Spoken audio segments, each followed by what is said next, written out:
Hello, Jody Mayberry here, host of Creating Disney Magic with Lee Cockrell. And we are with Lee Cockrell today, again in his office in Orlando, Florida. And we've got another topic. We're going to talk Disney pins. I'm going to show you all of these, but first let's talk to Lee and find out the story behind Disney pins. Cool. Hello, Lee. Hi there, Jody. Let's start just with the background of Disney pins. Maybe people don't know about Disney pins. Now, I'll tell you though, my kids are into Disney pins. Their collection's getting big. So tell us the history of the Disney pin. Well, back in 1998, 20 years ago, some of our people went to the Olympics in Japan, the Winter Olympics, and they saw all the athletes exchanging pins from their countries. And they, just like anything, when you pay attention, they say, oh, the light bulb came on. Why don't we do that at Disney World? How to do pin trading? Because people like it. It's a memory. You can take it home with you. You maybe make a friend when you do it. And they came back and sprung that idea on our retail group and merchandise group. And at that time, we were selling about $3 million worth of pins a year at Disney.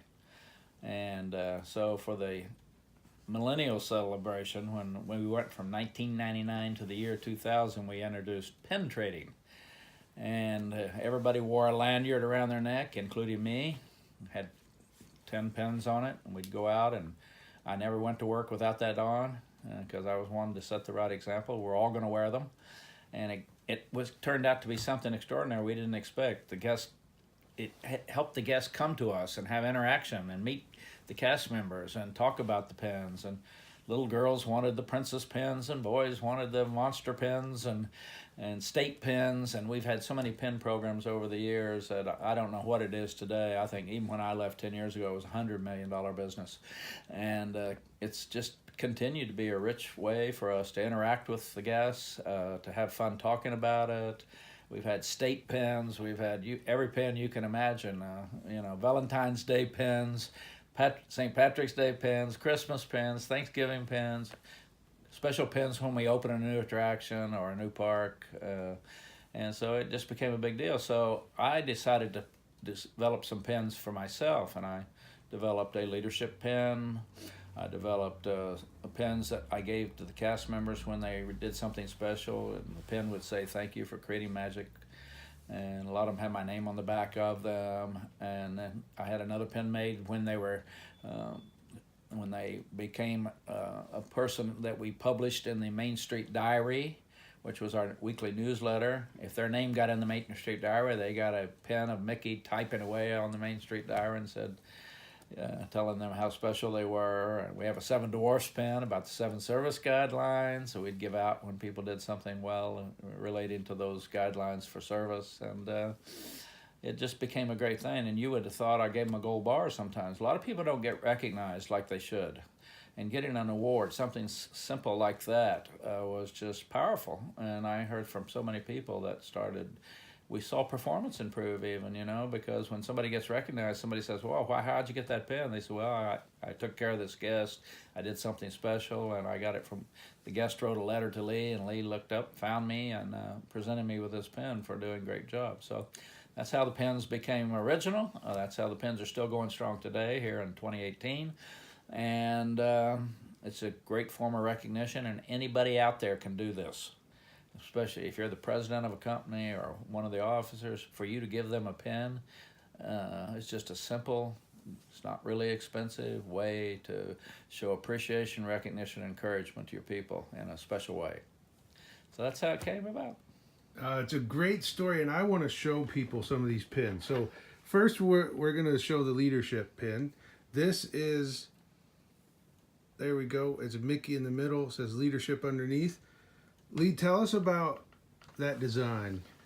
This design we had a leadership group that worked for about 2 years on trying to develop what we wanted leadership to look like at Walt Disney World. And we came together every Wednesday and talked about the kind of things we wanted cast members to understand that were expected from leaders. And so we had this pin made, and every time, I was the only one that had it, and every time somebody showed great leadership, did something really special, stepped up, raised their hand, took on more responsibility, I stuck this in a little card I wrote him a little note and said, thank you for your leadership. Thanks for staying late. Thanks for working that weekend. Thanks for helping us out during the hurricane. Thanks for all the great job you did on 9/11. And I sent it to them, and they love it. And nobody sold it on eBay that I know of. Well, Lee, I have one, and I wear it on my sport coat every time I speak, or anytime I go out and I wear one. A blazer, I always have it on there. It's a special pin to me, and I've seen you give them to people, and even now you're not haven't been at Disney, but when you give one to people these days, they really light up. They treasure it. Probably not because of me. It's because of Disney. When you see Mickey Mouse, it makes everybody happy around the world, no matter what their politics are or their religion or anything else. So it's a special pin. Yeah. Okay. So let's move on to another pin here. This one, you'll see Mickey Mouse with the castle on the back, and this is one of them that has Lee's name, which is kind of neat, and it says, what's that say? You're a rising star. So tell us about this one, Lee.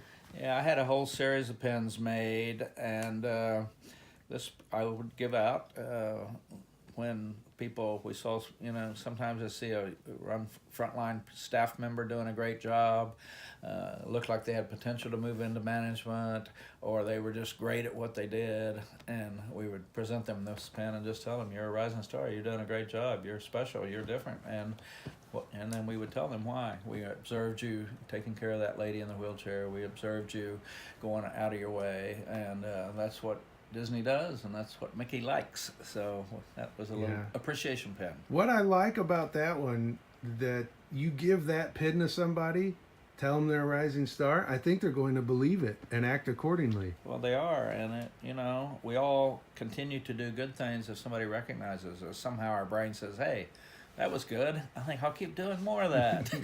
The brain figures out they got something. Yeah. Yeah. Okay. So we'll move on to the next pin. There we go.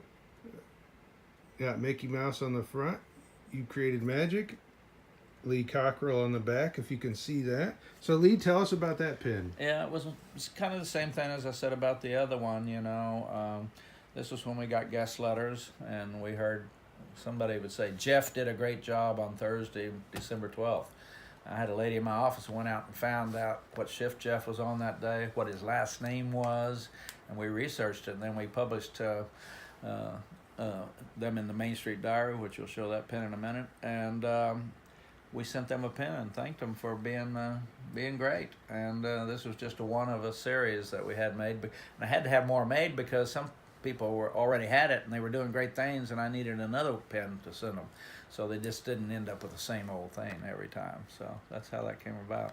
Okay, we're going to move to this one next, the 7 service guidelines. So thank you for delivering exceptional guest service by demonstrating the 7 service guidelines, and then there they are on the back. So tell us about that one, Lee. Well, 7 service guidelines was developed when we were going through a period where we thought we needed to improve our service dramatically and make it a simple message to the cast. And as it says, the 7 guidelines are: make eye contact and smile, greet and welcome each and every guest, seek out guest contact. Basically, don't wait for them to come to you; you go to them. Provide immediate service recovery when something goes wrong. Fix it. Display appropriate body language. Don't be leaning against the wall and not being great on stage. Preserve the magical guest experience no matter what.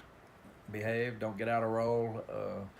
The guests are here for the magic, and every cast member's got to do it well. And thank each and every guest.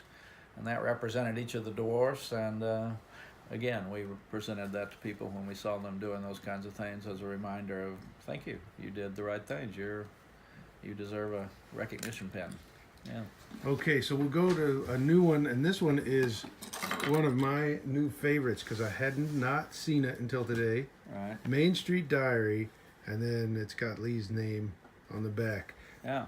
So the Main Street Diary, I started that. It was a newsletter that it went out every Friday to all 40,000 cast members at Disney, and it was a way to recognize them. I had stories in there about safety. I had stories in there about remembering what our purpose is to make sure that every guest has the most fabulous time of their life. Each of you in your roles, you have a responsibility for that. We had articles about leadership, about management, new technologies, and became so popular. People just, even today, all these 11 years since I retired, people are still writing me, say, I miss the Main Street Diary. So I tell them, go listen to our podcast, Creating Disney Magic. It's kind of like the Main Street Diary. And so, again, I just found the value and the power of communicating right to the main front line, the management, so that everybody, over and over, they heard the same message every week. Every week they heard about our purpose statement: take care of the guests, take care of the guests, take care of the guests. And we just repeated certain messages over and over and over. And then we had new messages also about safety, certain areas, being on ladders, being careful when you get on a wet floor, things like that. And we made tremendous progress, and the cast loved it. I get a note from people saying, can you give me another copy? I want to send it to my mother. I love being in the paper. And I said, sure, absolutely. We all like to be recognized. So anybody listening today, are you showing appreciation, recognition, and encouragement to your people like you should and like you could? It doesn't cost a penny. Well, and we've shown today it's simple. Those little pins, and you said people would think they got a gold bar. Yeah, I mean, it was. What do we like most in life is being appreciated. You know, that somebody, we matter, that we're somebody, and we all want that. And everybody does things that they should be recognized for. All right. Thank you again, Lee. This was another great talk. We'll be back with more of these too.